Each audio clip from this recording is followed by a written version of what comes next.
Lord Bernard has taken back his rightful place as the Army of Varia's commander, and the current political coup in the Empire will soon see the installment of the rightful prince on the throne, thanks to the valiant efforts of our distant friends Zephyrus and Arcturus, who have been laying everything down on the line to deny the lineage from the corrupt Imperial Prince Faisal. As Bernard leaves Lynette in Rhys's care, he heads off to reclaim the Varian capital from the hands of the Empire. It seems that a happy ending for both the kingdom and the Empire is about to dawn, but not before one last piece of dire news arrives. King Volscens, in fear of Bernard's popularity overtaking him, has allied with the remnants of Pope Urbanus IV's Razite priests, opening the doors of Navarone to the Raised Empire. The city that we called home for the past year is now swarming with Razite forces. More concerningly, Volscens has also imprisoned Sienna, Roswick, and the now recovered Duke Reed on suspicions of treason, to be tried and executed on these false charges. It seems that before we can hang up our sword, we have one final battle to fight, one that will save the people that have become dearly important to us. Mammalian Investor take the fight to the streets of Navarone, allowing Rhys's forces time to break through to the palace to put an end to this farce once and for all. So begins Chapter 15 Finale, Hero of the Sagas. Objective: seize the Navarone throne and save our friends. Lynette will join us for the finale. With only a single map of playability, you may look at her stats and immediately dismiss her. But make no mistake, she is perhaps one of the best units in this game given the circumstances.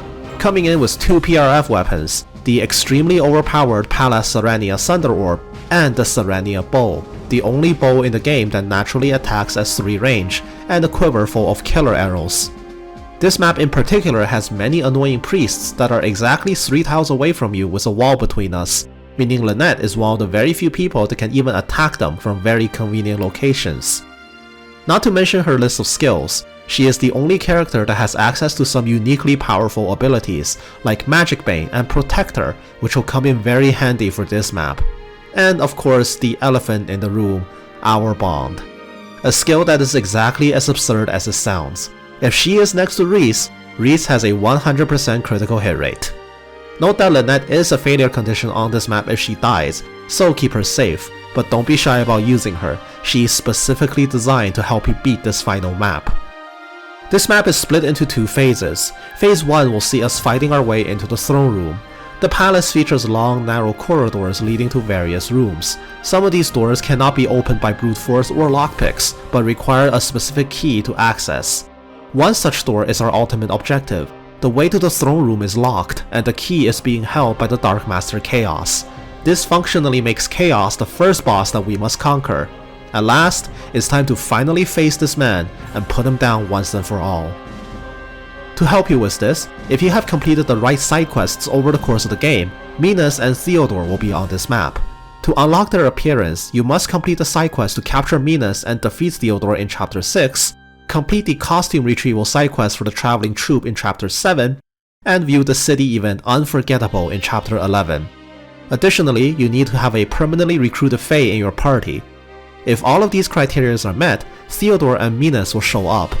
Theodore has stolen one of the Divine Twins that can be used to destroy Chaos, but he was caught and thrown into prison, beaten into the cripple status. Minas made a run for it to get help, but found herself cornered as well. Though Theodore will never be harmed, the same cannot be said for Minas. While she is fighting for her life, she will ultimately lose and die if you can't get to her in time, making her our first priority to rescue. Break through the initial hallway with brute force. The line of armor knights will stall you, while 2 Wormwood priests will take turns shooting at you non-stop. The top right race priest will activate Wormwood every odd turn, and the western race priest will activate it every even turn. As you push through the initial hallways, try your best to ward off the Wormwood damage to prevent disaster. The enemies on this map aren't unique threats. We've seen Gigas Knights, Dark Masters, Wormwood Priests, Lance Cavalry, Status Arrow Archers, and True Canoe Gunners before, but this map will throw all of them at us at the same time, and it's up to us to find solutions through all of them. This map features almost endless reinforcements that will come down through the hallways on the left side. Between turns 3 to 30, a grand total of up to 118 enemy reinforcements will appear. It is in our best interest to get around this by blocking all of them, and here's a quick guide as to how. For the top left hallway, wait for the first enemy soldier with a Doru spear to spawn and stand in front of him unarmed.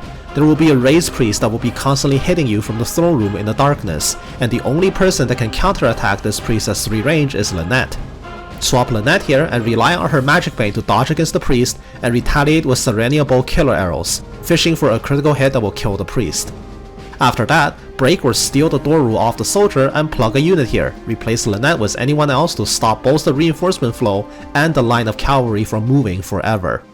For the westernmost hallway, you can use a combination of Laurentia's flying and one more unit behind her to stop the lance cavalry from attacking or moving, since the zero-range lances cannot hit Laurentia, and they cannot go through her with another unit behind our flyer.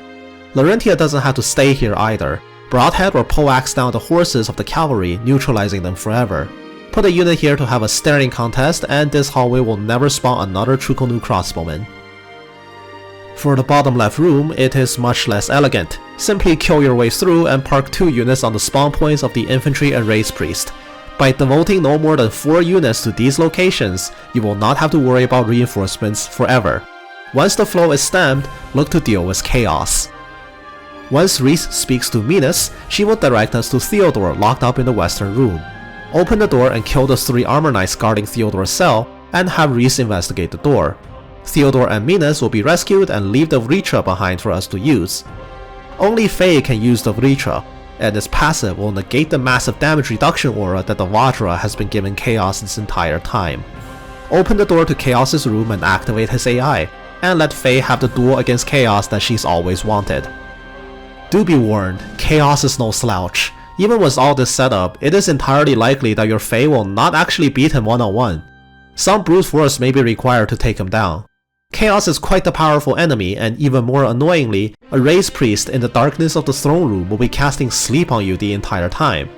Help Faye win this fight and put 2 more units on the staircases in Chaos's room to plug the last 2 places that reinforcements can spawn. With the rest of your army, open the throne room after vanquishing Chaos to start the second half of the map. The final boss of Berwick Saga will show himself after the way is opened. Jakaram, the 4th and final Razite Cardinal, along with a terrifying elite army, stand between us and victory. Off to the side, Roswick, Reed, and Sienna will be attacked by an executioner, who is gladly poking away at them with a dagger for minimal damage every turn. The executioner will start by killing Roswick, and if any of them die, you lose.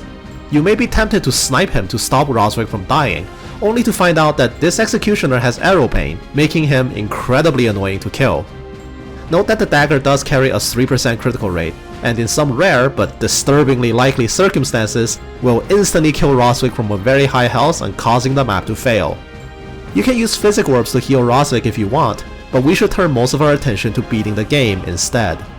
The throne room features 3 battle-crying Gigas Knights, a line of overwatching rangers, 2 deadly Dark Masters in the corners waiting to flank you, and of course Minister Padolf. For all the grief this spineless man's caused you all game, he's not that strong. But if you want, you can steal the bag of supplies off him first before exacting your vengeance on him for catharsis. Whittle down each of the enemy lines and beware of Jakaram's Berserk Orb as you go in. Saphira can sneak in to turn on her silence and make your life easy, or alternatively just brute force through. Jakaram has 39 HP and an obscene 25 defense, but that's nothing we can handle. 25 defense by now is surprisingly easy to overcome. Brute force, light magic, our bond criticals from Reese, you should have lots of ways of killing this man. Jakaram does drop the prison key on death, allowing you to enter the prison to free Sienna and the Dukes for some extra dialogue. But this isn't actually necessary. As soon as Jakaram dies, Reese simply needs to seize the throne to win.